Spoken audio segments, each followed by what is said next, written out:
Alright, hey, continuing on with our knot tying series, we're going to learn about lashings today. And I like to practice lashings with some dowels. And I just got this at Home Depot. You can get it at Lowe's or any other hardware store. But what you want to do is get one, that's a good size. These are used for closet rods. And I would get 3 because some of these you're going to practice tying tripods and that kind of thing. And what we're going to study today is the square lashing. Now, a little background history on this. What would you use lashings for? Lashings are for building things. It was said that in ancient times the whole world was held together with rope, cordage. And that's true, and that's true today in certain areas. And it's a skill that's important. You can make lean-tos with this. You can shelters, end tables, just an unbelievable amount of things you can make out in the woods if you need to with this technique. So let me show you. The first thing that I do is when I join 2 pieces of material together, I like to cut a butterfly in them. And it's very simple to do. And you're not limited, by the way, of size material. One could be large and one could be small. It doesn't really matter. But let me show you first how I cut a butterfly.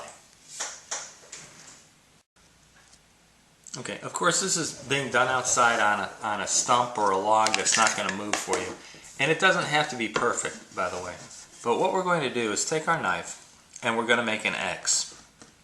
And you're going to use a beater stick on it. And you're going to hit the knife right here. And you want to sink it down, 1/8 of an inch to 1/4. And once you've done that, you're going to then make the other side of the X, right? And again, hit your knife right here. And once that's done, you're going to take out, and it should pop out pretty easily with your knife right here. That little section, and on the other side. And I'm not looking for perfection here at all. And I'm not even looking for a tight fit. Let me show you. I have another butterfly on this one. And when you join the 2 together, there's play, okay? But they're really being married together when you tighten it down with your lashings. Just makes it a little bit stronger. It's not absolutely necessary, but I do like to do it, and it's simple and fast. It takes no time to cut a butterfly.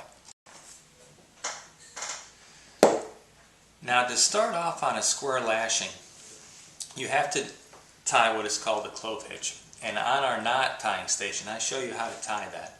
But here's another method of tying that clove hitch. What you do is you make a loop right over left, just like that. Can you see that? It's just a right over left. And then I do it again with another loop, right over left, same as I did the first time. I gotta spin in this. Right over left. So I have 2 loops, right over left, right over left. And then I bring the right one behind the left loop, just like that. Very simple. And taking a dowel, you just grab the 2 ends and pull it tight. And that is a clove hitch, another method of tying it. That's how we're going to start our lashing. The clove hitch goes on the vertical or the standing pole. Alright, so let's get started with our square lashing. So as you can tell, we've already tied our clove hitch, and leave some length on it so that you can tie a square knot at the very end to tie it off. This is going to be our vertical stick, and at a right angle, we're going to join our 2 butterflies, and going over the horizontal and behind the vertical stick, we're going to do that 4 times.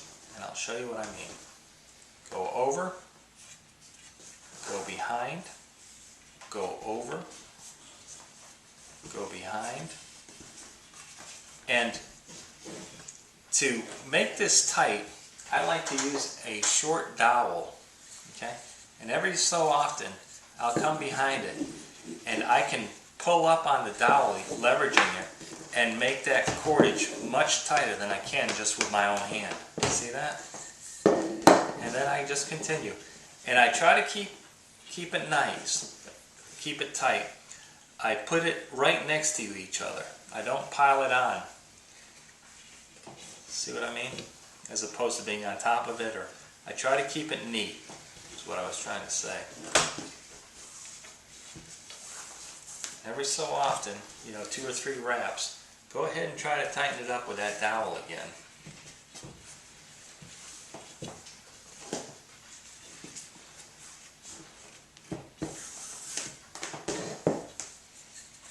Just wrap it around a couple of times.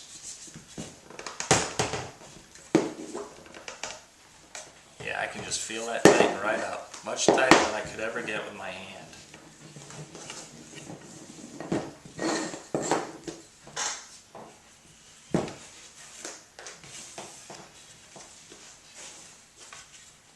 Okay. When you get to the 4th one, see I got 1, 2, 3, 4. When you get to the 4th one, go ahead and back it around again, and this is called frapping. This is what really cinches it down. We're then going to go around these 2 winds. See that? And this is when this really comes in handy. Wrap it around a couple of times. And pull on it. And we're going to do that 3 times.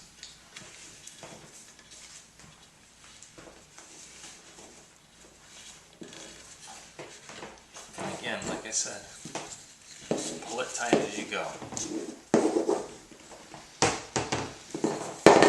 That's 2, and that's 3.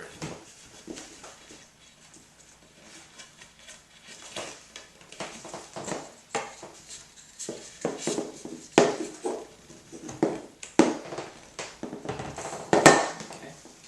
Now, we have our 2 ends right here.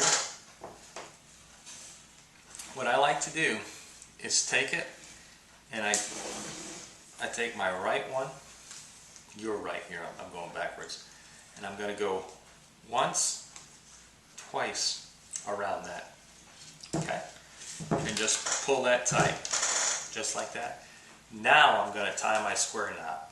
Right over, I'm going to use my side now. Right over left, and then left over right. Okay. Cut your ends, and what you have here is a very strong, it's not going to go anywhere, square knot lashing, where you can use it again for shelter building, or making a bed, or making a table, or making a bench. Very, very, very handy.